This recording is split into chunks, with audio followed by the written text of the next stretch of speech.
At 8 a.m., our individual health is connected to the health of each other and connected to the health of the earth. We know the problems with the dominant food system: climate change, deadening soils, nitrates in the water, factory farming, injustice, concentration of wealth. How do we both as individuals and as a community step up and support a living food system which honors the earth? Tune to Food Freedom Radio every Saturday at 8 a.m. and remember to support your independent farmers. With a look at your AM 950 weather, I'm Patrick Lilia. Tonight, clear skies with a low of 64, then Tuesday, sunshine with a high of 87. For more than 40 years, the Great Wall Restaurant has been serving up Szechuan and Mandarin favorites. The Great Wall is located just north of 50th in France on the Minneapolis-Edina City line. Check them out at greatwallrestaurant.us. Portions of the following program may be pre-recorded. The views expressed and the opinions given by the individual host, guest, random reptoid, or chupacabra may not necessarily reflect those of AM 950 Radio, its affiliates, or its sponsors. Now, it's time to step into the unknown.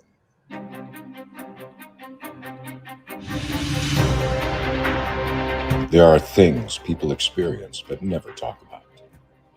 A shadow moving in the corner, flickering of the lights, a disembodied voice. We invite you to talk with us. Share your story, share your experience, because this isn't just your story. This is our story. This is GhostBox Radio with Greg Bakun. And this is GhostBox Radio on AM 950, where every night we talk about the paranormal, ufology, Bigfoot, and so much more. My name is Greg Bakun, and thank you so much for joining me tonight. I hope you had a great weekend. It was a very beautiful weekend. I think we had a little bit of storms, didn't we, over the weekend? Or was that just Friday night? All the days kind of get pushed together on me. So it's always hard to kind of remember what happened over the course of the weekend. I will tell you one thing, though, is that I had COVID in April. And one of the things I love to do is take like 3-mile walks, daily 3-mile walks. I think walking is one of the best forms of exercise that you can get. And excuse me, personally, for me, it's more so than running. Running is one of those things that I feel like that it's just going to wear down all your body parts. Many people will disagree with that. Don't worry. I understand that. But walking is just such a nice, easy way to exercise. But I haven't done it since April, since COVID. So yesterday I did my first walk, one of dailies, and it wasn't a 3-mile walk. It was probably quarter mile, something like that. It wasn't much at all, but I'll tell you, I feel so much better just from doing that walk and just being able to get out there and move around and move my joints and whatnot. Boy, it's incredible what that stuff does to you. And the fact that it takes a long time to recover from it, but I feel good. And keep trying to keep those up. And every day I move just a little bit closer to some kind of full return of health. It's still not there. You could tell I still have a cough. I had pneumonia at the same time. But, we're slowly getting there. So eventually, maybe something might happen that might resemble health again. We'll see. And also, I've had some people, believe it or not, ask about the ant situation here at AM 950 over, for those of you who care to recall, last week we had a siege of the station by the ant population, and they set up camp down at the stairwell over here, and we had traps and everything. And today I come in and there isn't anything. There isn't a peep. All their little ant tents are gone and everything else. So they took care of the problem. But I also notice outside the studio here, there's a hallway, and the hallway has a bunch of offices, and all the doors to the offices are closed. So maybe what really happened is that the ants just wanted to rent some office space. I'm not sure. They're not here anymore. The doors are closed. Maybe they're off doing their ant business. I am really, really not all that certain. But certainly, we certainly have some. It's improved. Let's go that far. So we've got some comments in here. We'll get to those in a second. But tonight, this is something I wanted to talk about for quite some time. And when I knew that I was going nightly, I found this book, and it's the 75th anniversary of Roswell. It's a very important period of time when it comes to the UFOs and the history of the world, and also what's going on. Is there a cover up? What is happening here? It's something that has not been fully disclosed, but yet work is being done on it. And so I am really happy today that Donald R Schmitt, co-author and researcher for Witness to Roswell, the 75th anniversary edition, Unmasking the Government's Biggest Cover-Up, which is co-written by fellow researcher Thomas J. Carey. I'm so glad that Don has agreed to join me today. And Don, welcome to GhostBox Radio. Well, pleasure to be here, Greg. So thank you for having me. Oh, my pleasure. I mean, I've been reading the book, and the first thing that really sprung out to me when I was reading it, that I'd love you to be able to expand upon a little bit, first of all, and correct me if I didn't quite get this right, but it sounds to me that you and Thomas have really been the only researchers that's kind of continuously carried the torch of research for Roswell for quite some time now. Well, the original civilian investigator would have been the late Stanton Friedman, Yes. the nuclear physicist. Yes. And at the time, then Kevin D. Rando and I started our own independent investigation going all the way back to February of 1989. And we were with the Center for UFO Studies at that time, and we had the blessings of the scientific board, and specifically our scientific director, Dr. Mark Rodiger. And we were total skeptics. We were so confident we would make a single weekend jaunt down to the land of enchantment and prove that Roswell was nothing more than something prosaic, as something as conventional as a weather balloon device, as the government still maintains, or something else on that order.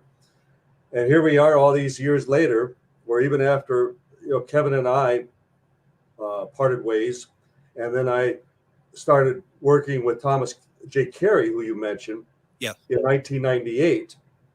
And to date, we've interviewed over 600 witnesses, either directly or indirectly involved with the case. And I've had now 7 best-selling books. The first was made into the Golden Globe-nominated movie Roswell, starring Kyle MacLachlan, Martin Sheen, Dwight Yoakam. I've led now 6 archaeological digs to the crash site, 2 with the University of New Mexico, still looking for physical evidence of the crash.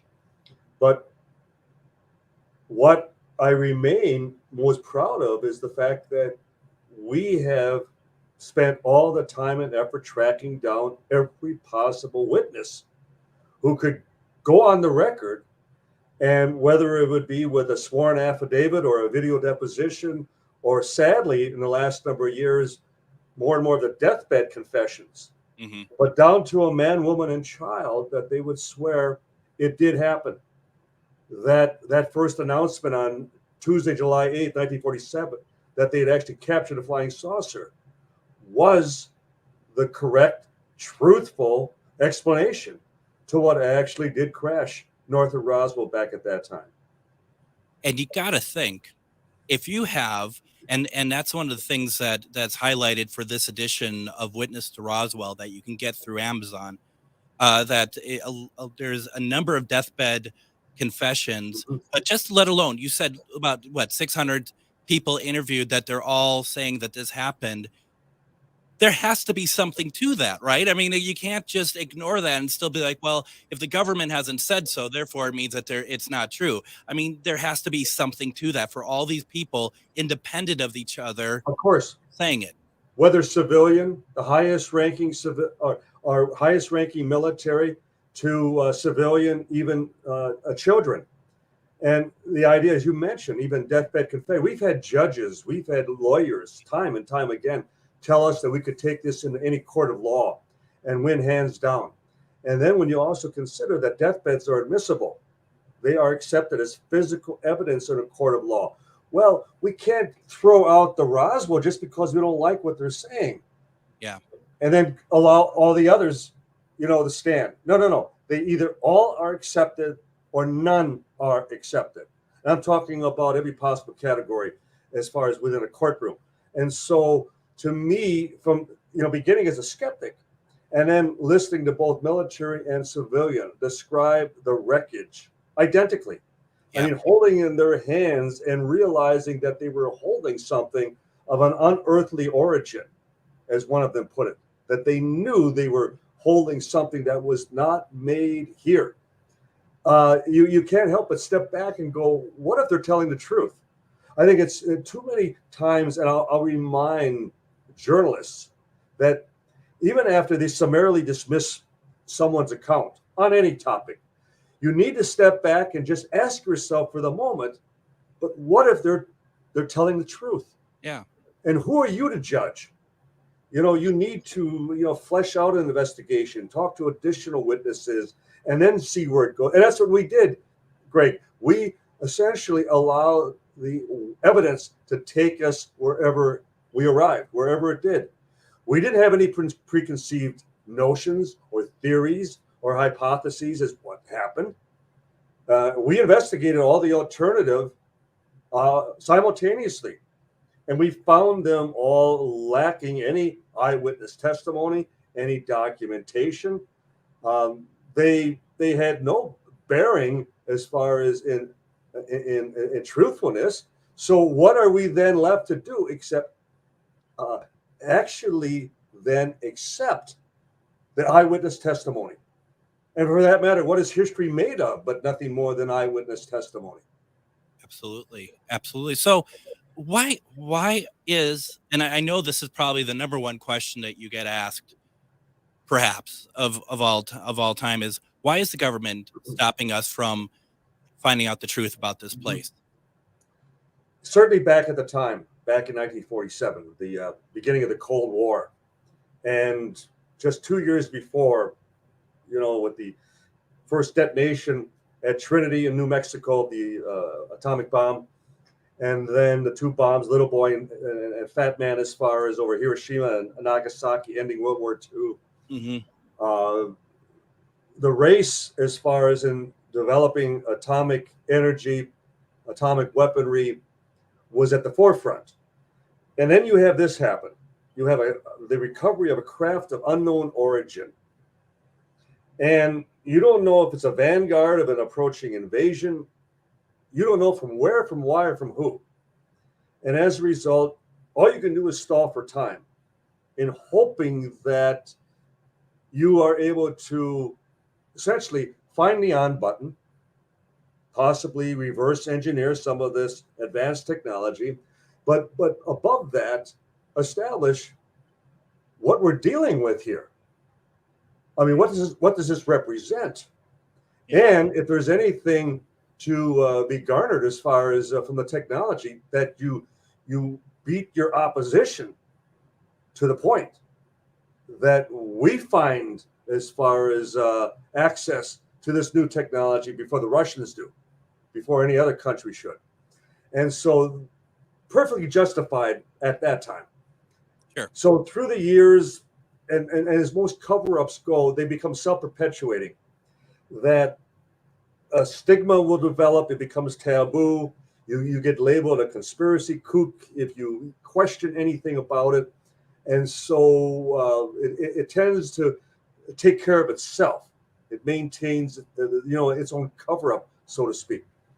But then in recent years, as we have had more and more military people step forward, specifically from the Navy, describe objects that clearly defy the laws of physics, conventional explanation. And now we actually have hearings. Yeah. We had hearings back in 66, which lasted all of a day. We had them again in 68, all of a day. Never went anywhere. This is the first time that they are actually talking about us having in our possession, us being the military, being the government, physical proof, remains, bodies, non-human bodies, And as a result, the bar has been now raised to the point that you can no longer just explain this away as being something conventional, because you've already put non-human bodies on the table. Yep. You're talking about interdimensional, you're talking about wormholes and time travel. You're trying to demonstrate that everything about this smacks of something from out of our realm, out of our dimension, off of our planet, so to speak.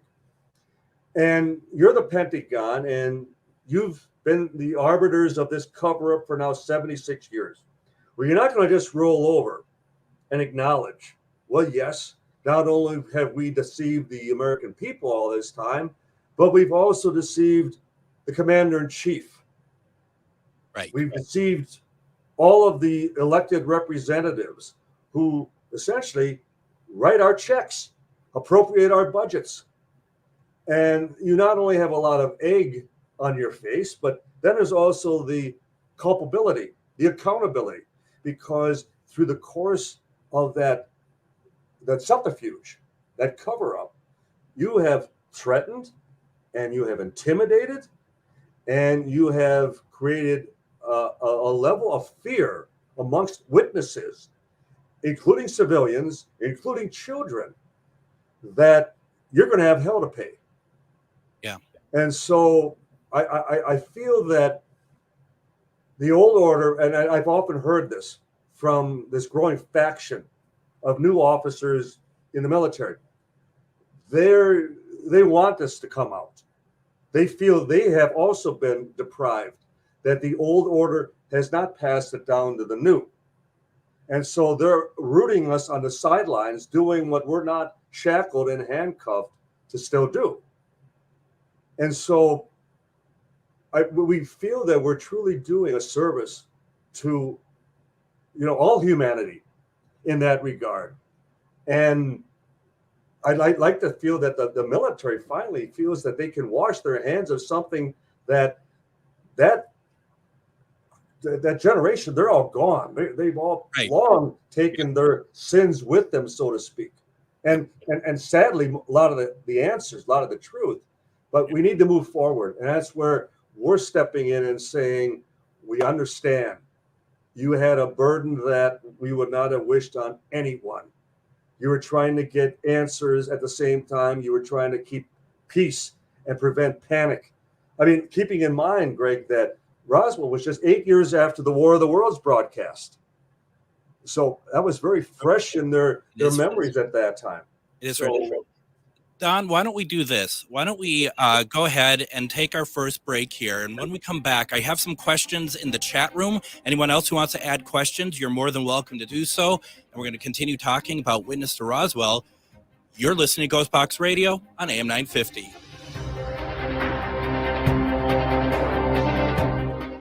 This message is for all of you sitting in the passenger seat, and apologies if it gets a little uncomfortable, but how does it feel to be at the mercy of someone who thinks a random text is more important than your life? Someone who takes their eyes off the road while speeding along in a 3-ton hunk of steel. Freaky, right? Well, why not just ask them to stop? Or better yet, volunteer to text for them. It might be a little awkward, but believe me, you'll live. Learn more at stoptextstoprex.org. Brought to you by the Ad Council and the National Highway Traffic Safety Administration.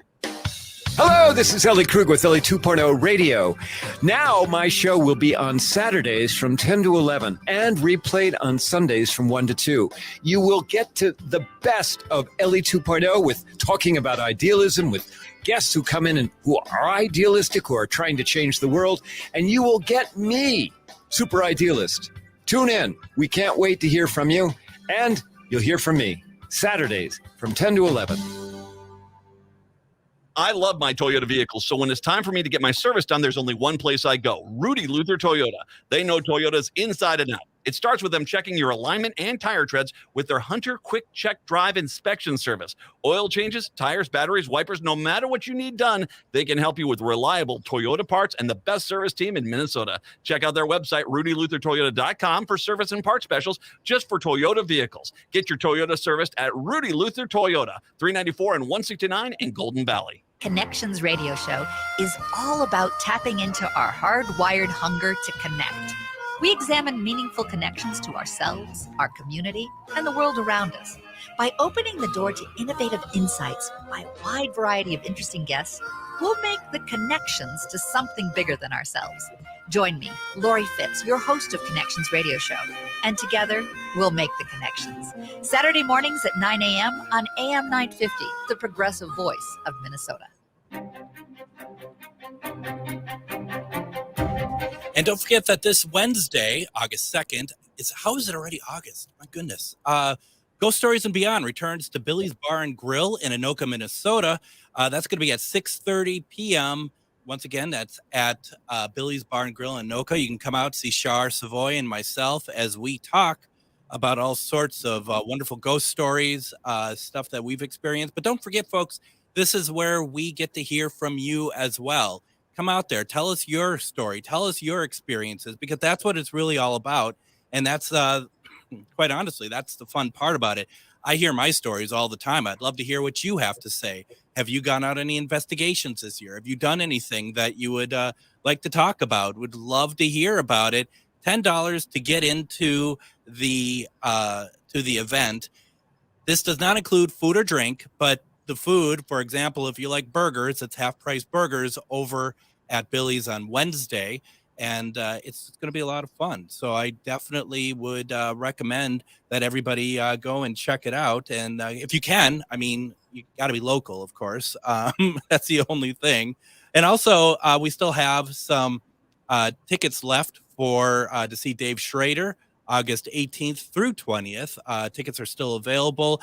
The Anderson House Hotel, which is where we're having the event, the hotel itself is sold out, but that doesn't mean you can't get tickets to the event to go. We have a handful of tickets left. If you get tickets, go to charvinity.com. In the menu, it'll say events. And what you can do there is you can get a ticket. We'll send you a note that says where you can go and get to stay, get a hotel, get an Airbnb. We'll help you any way we can to help you find a place. But definitely check it out. Dave has not investigated this place before, so I think it's going to be a lot of fun. Our guest today is Donald R. Schmitt, Witness to Roswell, 75th anniversary edition, Unmasking the Government's Biggest Cover-Up, co-written by fellow researcher Thomas J. Carey. The book is available on Amazon. I picked it up. I picked up the Kindle version at the beginning, or I think it's probably at the end of June that I had done so. And it's a very, very good book. Don, do you mind if we get some questions from the comment section? By all means. Well, we only have one, I guess, so far. But anyone who wants to ask a question, please put it into the comments. We'll ask it. I mean, this is a great resource to ask, probably easily one of the best researchers on this subject, and we have them here. So if you have questions, definitely ask it. And Ernie asked the question, what technological advances do you think might have come as a result of reverse engineering from Roswell? Immediately after most of the wreckage was transferred out of Roswell to Wright Field in Dayton, Ohio, where they attempted analysis and made the first attempts at reverse engineering. We learned through recovered Freedom of Information Act documents that Wright Field, which would become Wright Pat within a number of months, had contracted Battelle Institute just down the road in Columbus, Ohio, with the assignment of developing self-healing metal. Now, the memory material at Roswell is classically described as paper-thin, metal-like material that you couldn't cut, you couldn't burn, even a bullet wouldn't penetrate. But you could fold it, you could crease it, you could crumble it into a ball. And each and every time you would place it down, it would unfurl, it would unravel, it would flow like water as it would assume its original shape and size. So in other words, it possessed perfect memory. It was self-healing. healing metal, so to speak. Wow. So here you have Wright Field contracting Battelle, one of the major laboratories in the world at that time, to develop that very metal alloy. Well, then the witnesses also described that there were silken strands of material, like microfilament fishing line, that you could hold a light up to one end and the light would emit. It would come out the opposite end. Well, what are they describing? It's fiber optics. Fiber optics, absolutely. Yet fiber optics wouldn't be developed for another 23 years, around 1970. But it doesn't mean that it wasn't the impetus, that it wasn't the origin of such, technology. So I know other things have been speculated, but I have to go by what the eyewitnesses describe as far as actual materials. And so they describe memory materials, and they describe, by all accounts, fiber optics. So those would be the two as far as specific materials that may have indeed been reverse engineered at Roswell. And what amazing pieces those would be. I guess the thing is, like, and I don't expect you to know this or anyone really to know this, but it'd be interesting to know, such a advanced craft. I wonder what caused it to crash in the first place. We've been able to document, Greg, that there was a severe lightning storm the very night in question. The crash took place late evening of July 2nd, 1947, between 11:30 in the evening. And based on the Stallion Weather Network, we secured the documents. There was a severe thunder lightning storm that came off of the Capitan Mountains to the west at that very time. And as a result, even the ranchers would describe that between the thunderclaps, they heard what sounded like an explosion. So one theory is that it was struck by lightning. Okay, fine. We can't prove that. The other is that it was a internal malfunction, that something happened to disable this craft. The other thing, which I generally turn a deaf ear to, but I've had a radar engineer, formerly with the CIA, who I interviewed last year, and he resurrected as far as my need to research the possibility that it was radar. And the reason he suggested was he had me spell out exactly where all the radar facilities were at that time. And there were even radar tracking facilities based on the White Sands Proving Grounds and their testing of the captured German V-2 rockets that they were launching post-World War II. So you had radar at White Sands, you had radar at Roswell, you had it at Cannon Air Force Base in Clovis, New Mexico, you had it at Kirtland in Albuquerque, and you had it in Vaughan, and you had it west of Socorro. So he then asked, if you were to draw circles as far as the radar lobes, where do they all intersect? And interestingly enough, they all intersect in that very county, Lincoln County, where this took place. And then he brought up the fact that because radar was in its infancy at that time, there was no regulation of the frequencies, the power that was being transmitted. And as a result, there was a lot of interference. So just imagine if all these different frequencies are overlapping. And what if, and he said, if you check, you will find that our own aircraft were having a lot of instrument problems within those regions. So I intend to look into that. And I want to, as far as research, what the powers of their systems were respectfully. And then he said, send them all to me and we'll just see. We'll test in a lab. We'll see what type of electromagnetic effects it may have had on such a device. So it'd be an interesting test.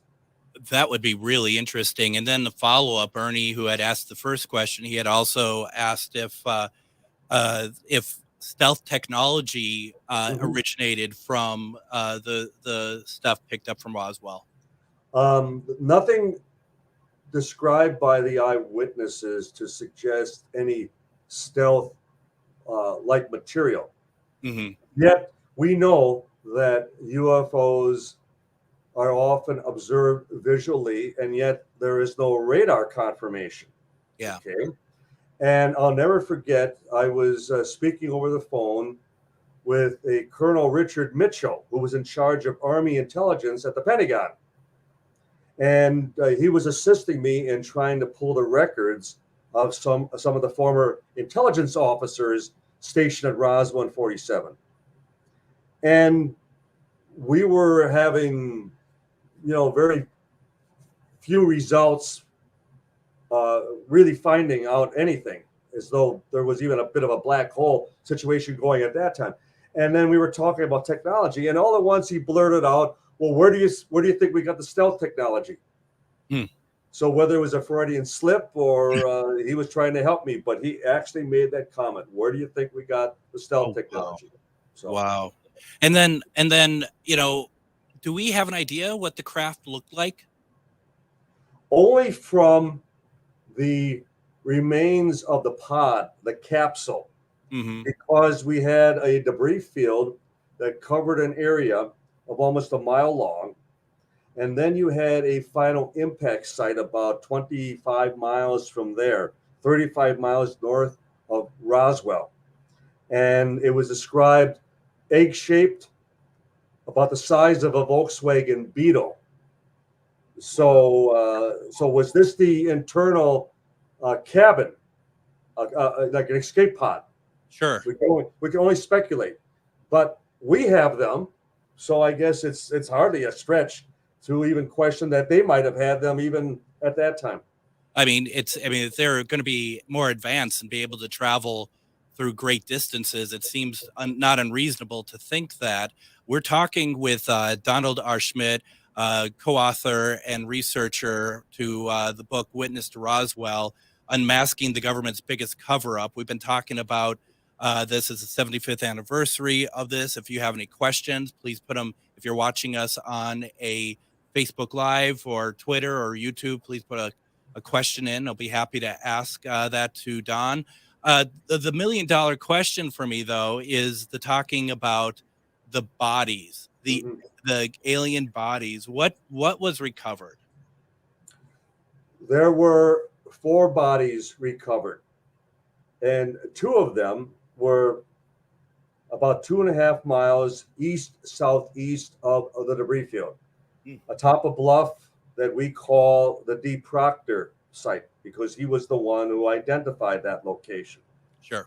And whether the bodies were sucked out from the decompressurization of the craft or the percussion of the explosion, again, who can tell? But 2 bodies atop that bluff, and then at the impact site, 2 additional bodies and a survivor. We have both military and civilian eyewitnesses to the survivor, not only at the impact site, but also transported back to the base, the gate that they came through, the hangar that the bodies and the survivor were taken to, and then the base hospital, and then the way they were all loaded up and taken to Wright Field.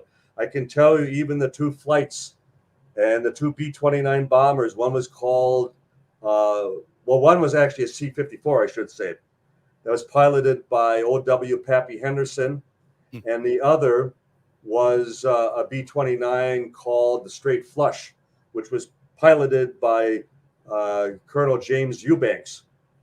And so I can even tell you their destinations. One flew directly to Wright Field, and the other to Carswell Army Airfield in Fort Worth. And that was going up the chain of command from Roswell. So the one that survived didn't live very long, right? No. We have the account beyond Roswell of Colonel Marion Magruder. He was a triple ace from World War II. He also went by the name Black Mac because he was that highly respected fighter pilot. Sure. And he was part of the War College class of 47, 48.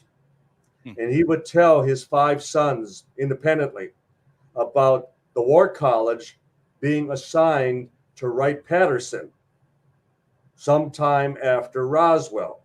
Well, we've been able to document that he was there in April of 1948, so not quite a year later. And according to Magruder, what he told his sons was they were not only permitted to handle the memory material from the crash, but they were then taken to a darkened room. The lights came on, and then within a glass walled area was the survivor. He was sitting there on a chair, and he said his heart just went out to it because he could sense that we were treating it like a guinea pig. Treating it poorly. That we were testing it and probing it and injecting it and whatever else, our medical doctors could, devise as far as some form of testing. And it was his information that it did not live much longer thereafter. Do you think it died because of us? That was his impression, that he felt that it died as a result of all of the almost, laboratory brutal, the testing that had no, you would think for a unique specimen, for something, again, the first visitor potentially, and that you would take every measure to keep it alive. Absolutely. How that's disgusting, quite frankly. Let's But it is human nature, isn't it? Totally. Science is first. We go for the science as opposed to the humanity.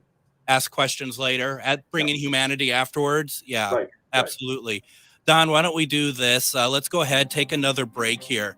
When we come back, I want to talk more about this being that was found and them in general, plus your questions. If you have any, please put them in the comments. We're talking to Donald R. Schmitt about Witness Roswell, and you're listening to GhostBox Radio on AM 950.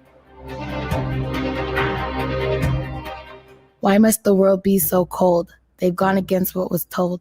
Thinking rape is cool, think about it. They think it's not wrong, violence against women, the rape, the abuse, the emotional, physical. They all hold the hate, think about it. Is it right or wrong? What attracts you? I'm not saying no names, but you laugh. Talk about it like nothing is wrong. Think about it. They all hold the hate. Gotta stop the violence. Stop the hate. Think about it. Sponsored by the Minnesota Indian Women's Sexual Assault Coalition. July is the annual store-wide sale at Woodland Stoves and Fireplaces. Come see our diverse selection of wood, gas, or electric fireplace products for indoor and outdoor living. And right now, Woodland Stoves and Fireplaces can assure you the best price of the season on every product in the store. Let Woodland Stoves and Fireplaces help you choose and experience the joy of sitting by a fire. Summer is a great time to install your fireplace. You can find your perfect fireplace and have it installed and ready before the cold weather hits again. If you already have a wood fireplace, consider a fireplace insert. Come and see the entire selection at Woodland Stoves and Fireplaces on East Franklin and Riverside in Minneapolis. They will create a fireplace that works for you. Efficient, clean burning, and environmentally smart. Woodland Stoves and Fireplaces, since 1977, out of the ordinary products and services to make fire work for you. With a look at your AM 950 weather, I'm Patrick Lilia. Tonight, clear skies with a low of 64, then Tuesday, sunshine with a high of 87. For more than 40 years, the Great Wall Restaurant has been serving up Szechuan and Mandarin favorites. The Great Wall is located just north of 50th in France on the Minneapolis-Edina City line. Check them out at greatwallrestaurant.us. AM 950 KTNF, St. Louis Park, Minneapolis, St. Paul.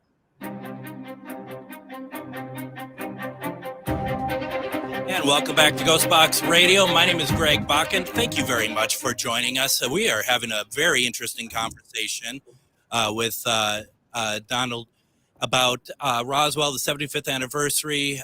We're talking about his book that came out. Before we get back to Don, just join us tomorrow on GhostBox Radio with Greg Bakun. Tomorrow night, we're going to have on Charles F. Rosenay as we talk about his book, Haunted Ghosts of Connecticut. Wednesday, we're going to have one question readings.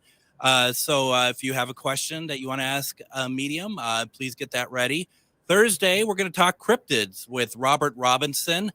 And then we wrap up the week with Casual Friday, as we often do. So definitely, it's going to be a great week, and ask that you join us throughout the whole thing. Like I said, we are talking about Roswell tonight, and this is quite the conversation. And Don, I mean, I'm getting a lot of comments in the comment section. People are just like, this is just sad to hear about, what happened. I mean, obviously you're feeling the same way. I'm feeling the same way. And you bring up a very good point. Not that it makes it any better, but the fact is that, this is, in a sense, whether we like it or not, this is what the military was there for at that period of time. And as you even brought up, all of the circumstance around why even covering up Roswell, what do you have any characteristics about these beings? I mean, do they look like what we understand grays to look like? Yes. Or, Yes. Yeah, what is it?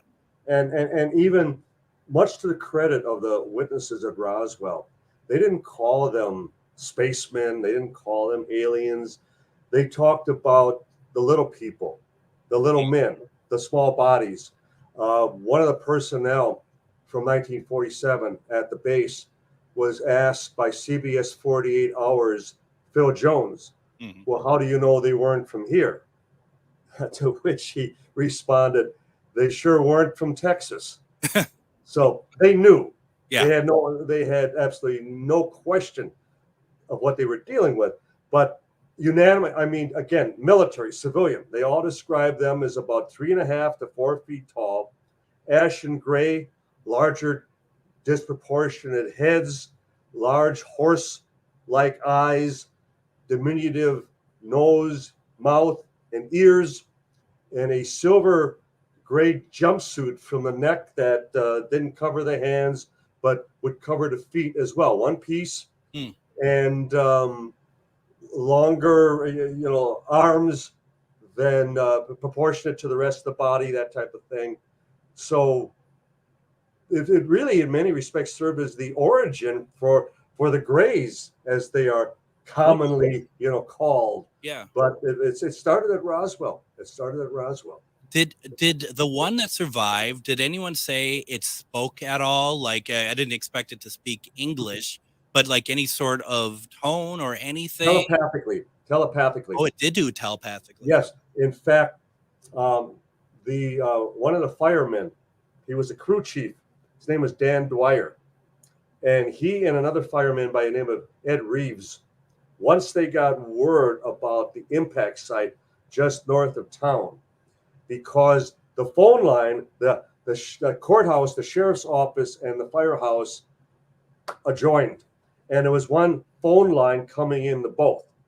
So as this was being reported to the sheriff, the firemen were learning of the situation north of town.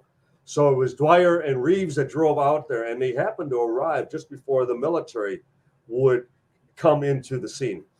And according to Dwyer, what he told his family, and specifically what he told his surviving daughter, Frankie, who I interviewed many times, that he was picking up telepathic messages as to the effect, I realize this is my fate. I've lost all my comrades, so to speak. There's nothing more that can be done.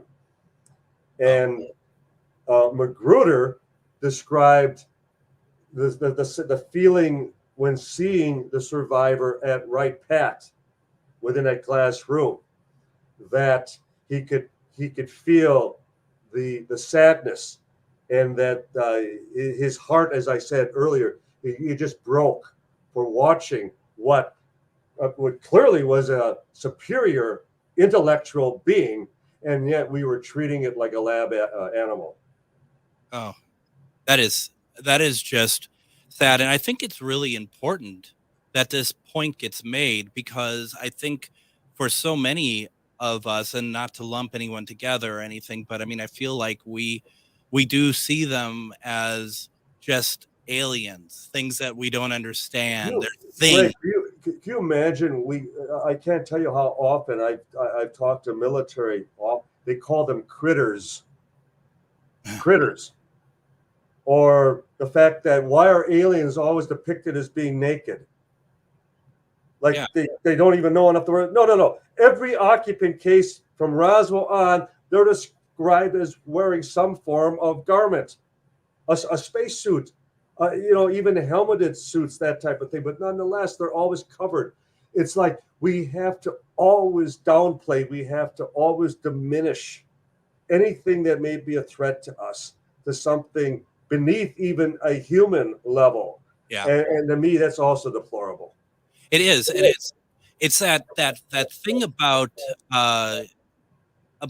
like U.S. or not even U.S. Earth. I guess Earthlings, humanity, thinking themselves always superior to everything else in the universe. And when we deal with the secular humanists, who typically are the debunkers, the scoffers, and it's just a case of, well, we're king of the hill. There's nothing above us. We have all the answers, and they're threatened by it.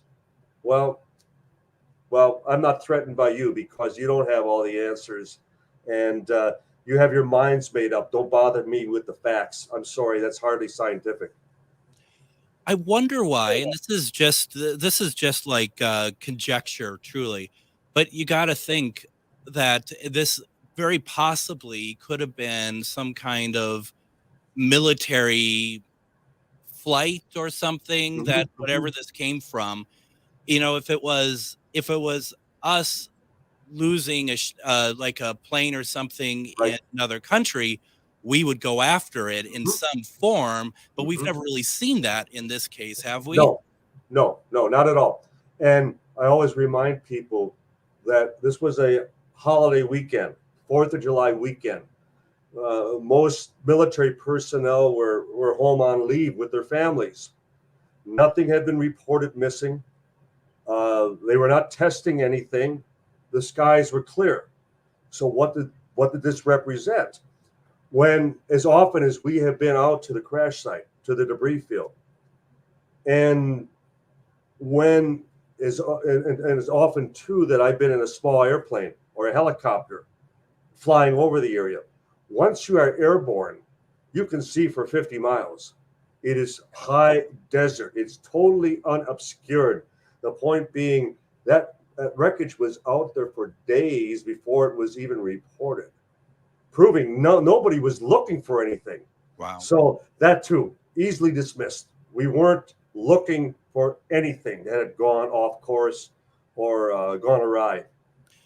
And I also ask that also from the alien side, like if something, if there was a military sort of thing from the alien side, or an expedition of some kind, that to our knowledge, unless you know otherwise, that there hasn't been any sort of follow-up from another. Was there an attempted rescue, so to speak?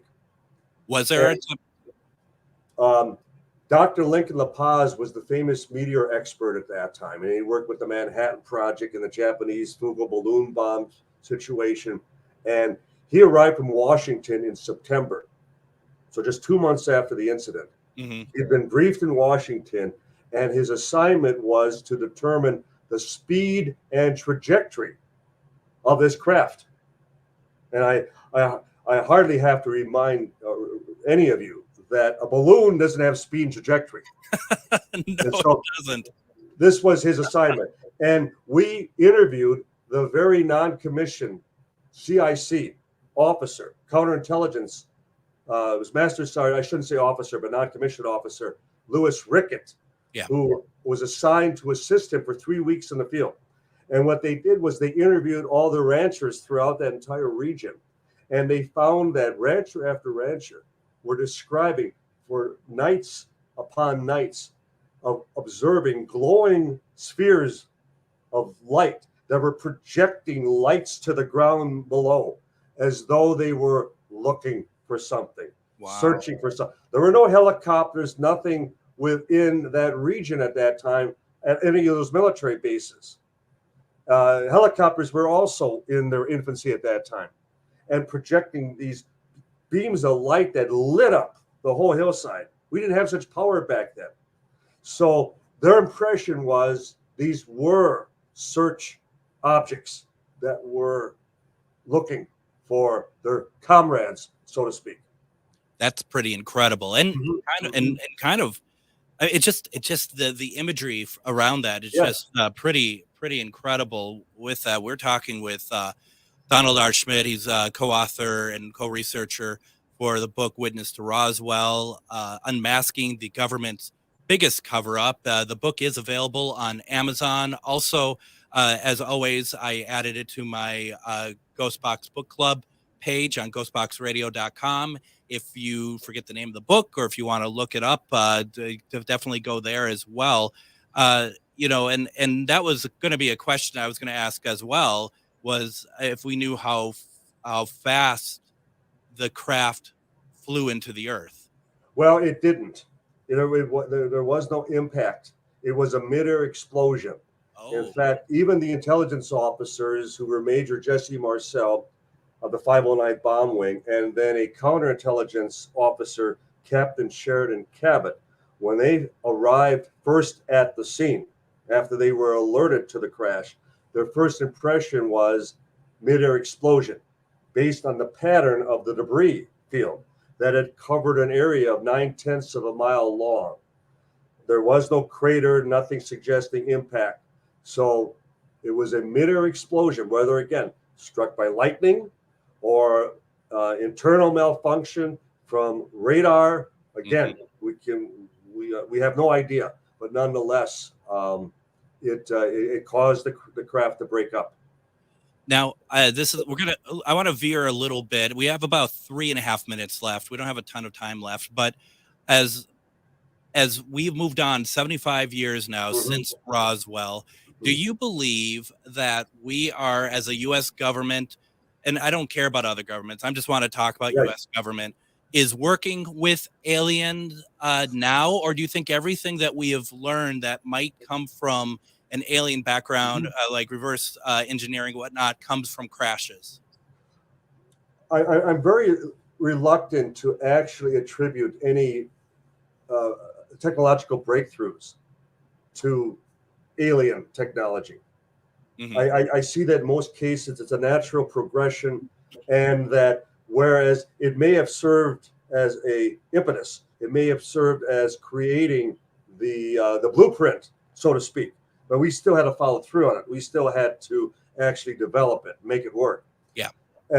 As far as I still maintain it's a cover-up of ignorance, that we can't bridge the technology, that it's that advanced. It almost would require that we would have to think aliens, so to speak, or that, as the famous scientist Arthur C. Clarke suggested, that the confrontation of we Earthlings with alien life form would be like magic, that it would be just, we would be awestruck, that we couldn't explain their level of technology. It would be like magic.